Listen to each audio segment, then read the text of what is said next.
Hello and welcome to Clever News Desk. We are reaching you live from Nigeria's capital city, Abuja. The suspended Nigeria's Minister of Humanitarian Affairs and Poverty Alleviation, Betta Edu, appears to be the most popular public office holder in the Tinubu's administration, but not for pleasant reasons. She has been under fire after a memo surfaced wherein she asked Oluwatoyin Medahin, Accountant General of the Federation, to transfer the sum of 585 million naira to a private account. One of the reports that reached our newsroom about 24 hours ago is the approval of funds for flight tickets and airport taxes for the ministry staff to Kogi, a state with no airport. The approval is contained in a leaked internal memo dated November 6, 2023 and seen by the cable. The development is the latest in a series of controversies that have dogged the minister. Amid the public outreach, Edu denied any wrongdoing.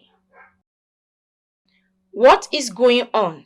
This was the question some Nigerians were asking when the news filtered in that President Bola Tinubu has summoned the Minister of Interior, Olubunmi Tunji-Ojo, to Aso Rock over payment of 438 million as consultancy fee to a company linked to him by suspended Minister of Humanitarian Affairs, Betta Edu.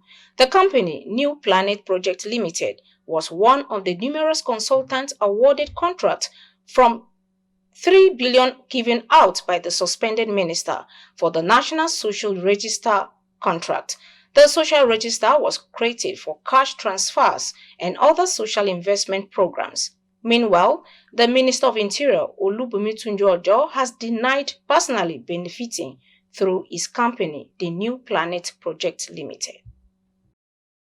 Following the recent corruption cases between the suspended Minister of Humanitarian Affairs and Poverty Alleviation, Betta Edu, the former Minister, Sadiya Umar Farouk, and the suspended National Coordinator and Chief Executive Officer of the National Social Investment Program Agency, Halima Shehu, Nigerians have described corruption as a pandemic and a cankerworm that has eaten deep into the nation's economy. In this special report, Clever News correspondent reports that many Nigerians are calling for thorough revamping of the system and not outright suspension of the minister.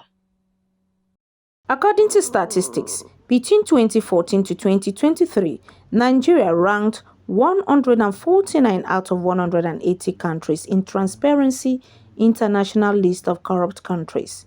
It also had a corruption perception index score of 25 in the same year, dropping from 29 in 2019. Nigerians, in their reactions to the recent corruption saga between the suspended Minister of Humanitarian Affairs and Poverty Alleviation, Betta Edu, the former Minister, Sadiya Umar Farouk, and the suspended National Coordinator and Chief Executive Officer of National Social Investment Program Agency, Halima Shehu, said corruption is not gender-based and should be fought holistically. When it comes to the issue of corruption, it is something that, you can't rule it away because it is a syndrome in our blood, be it a man or a woman. Once they get to the peak, they begin to do what? To generate or incubate the spirit of what? Of looting. So it is part of us. There's nothing until it starts from the higher authority, and that change cannot be effected. Corruption does not care about your gender, all right? If you have all it takes, wickedly, I will put it, to be corrupt and to embezzle fund, I think you can do that. I think corruption is not gender-based.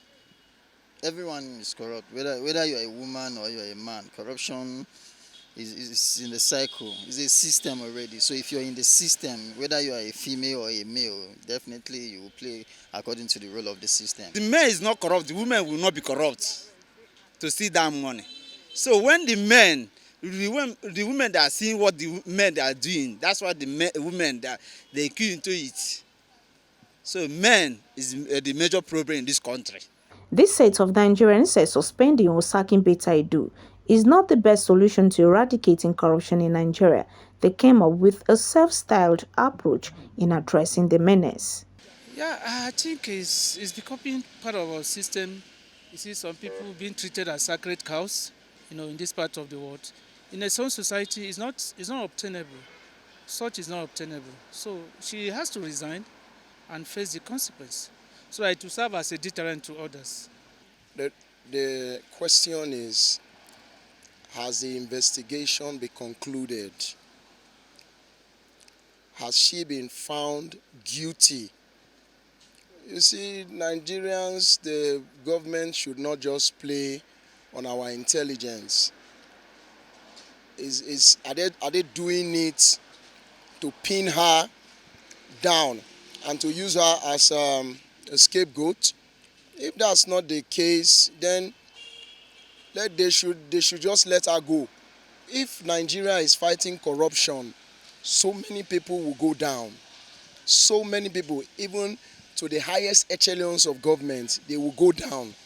Until we come together and support such people raising or clamoring for resignation, and it can't generate any great impact in it. So calling for resignation will not move anything. To me, it will not change anything, because it is not the first calling and it will not be the last calling. When you are found guilty of a particular thing and then you're occupying a particular office that is of importance, surely you need to resign. There will be you're setting example for the ones that are coming in as well, so you need to resign. Let them start from the top. Let them leave that woman alone. Let them start on top.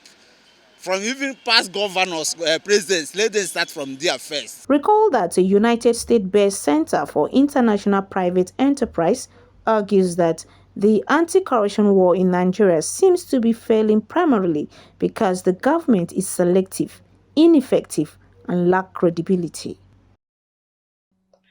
Suspended Humanitarian Affairs and Poverty Alleviation Minister Betta Edu in the early hours of Tuesday arrived the Economic and Financial Crimes Commission (EFCC) headquarters for grilling over alleged 585 million fraud in her ministry.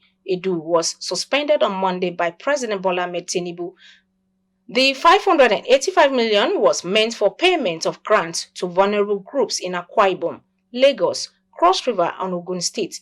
Edu is the first minister to be suspended from office since members of the Federal Executive Council were sworn in August last year.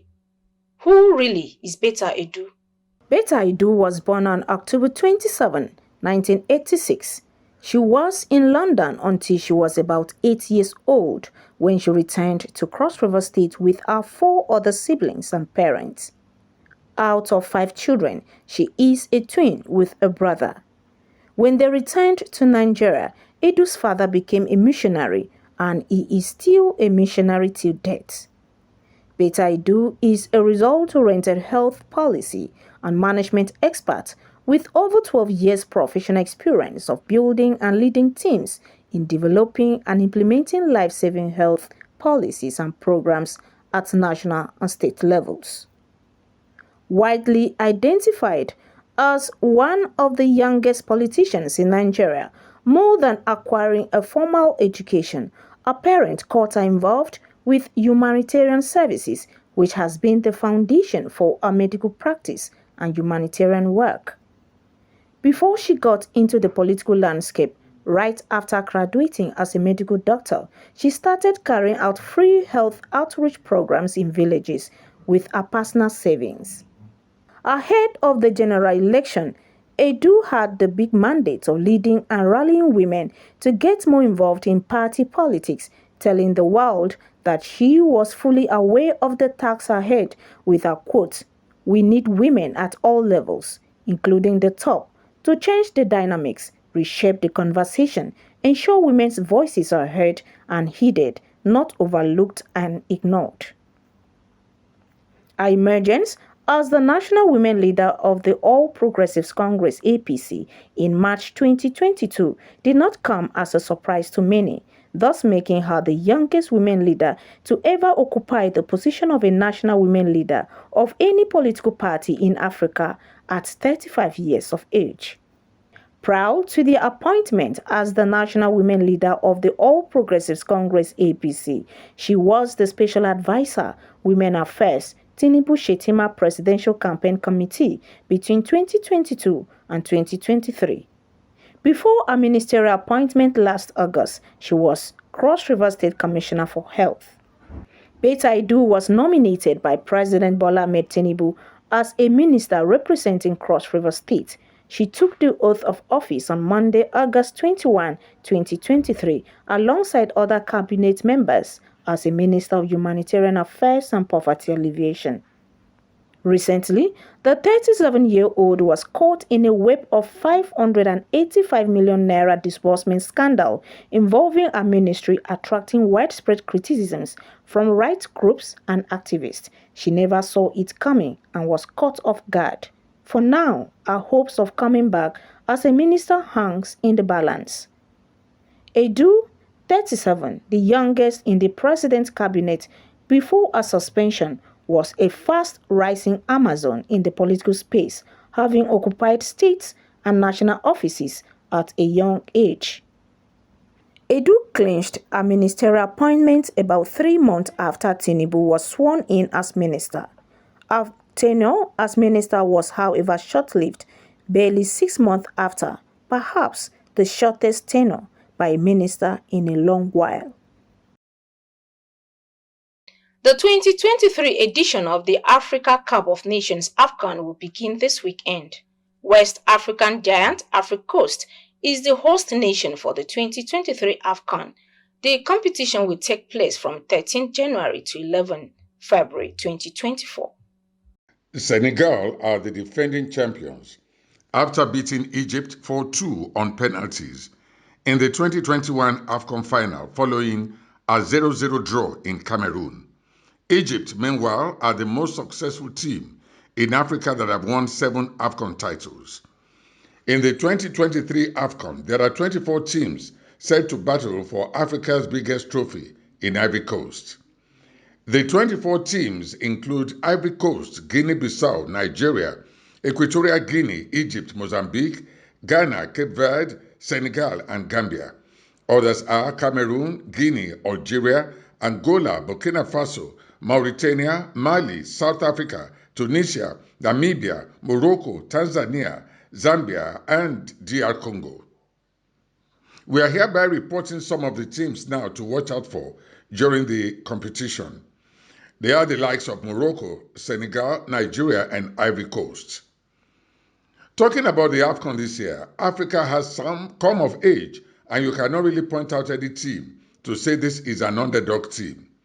There is no longer an underdog in Africa. To start saying this team will win the AFCON, we don't think it works that way. All the teams in the competition have come of age. They are all good. But with the little surprise we saw in the World Cup, we must respect teams like Morocco. They are not walkover. They are one of the teams that have been active for a very long time, and they are formidable. Another team to watch out for is Senegal. Their coach is not the person that can be a pushover. He has been with the team for a very long time now, and he understands the team very well, and the team also understands him. Nigeria is also another team. With a couple of attackers they have in the team in Africa, they cannot push Nigerian attackers away. They are doing very well all over Europe. The problem with the Nigerian team, however, is the midfield. It is not solid, and the goalkeeping department. Since Vincent Iyama left that team, that goalkeeping department has been a nightmare. The host nation Ivory Coast is another team to watch out for. Sometimes you cannot push away this home advantage. Whether we like it or not, they are going to pull 1 or 2 strings. They are a formidable team to reckon with, and then coupled with the home advantage, they might have an edge and you cannot push them away. Well, we will pick a team like Morocco, Senegal, and Nigeria, but putting Nigeria just because of their attacking department. They can beat any defense in Africa, but one thing is for you to score and you do not have the defense. Having said that, with due respect, it is not like those days where you say some teams are pushovers. Every team you see in AFCON is there to prove a point. You can follow up on latest events and happenings around you via our social media platform on Facebook, Instagram, and YouTube at Clearview News Desk, or via our handle on X, formerly known as Twitter, at Clearview.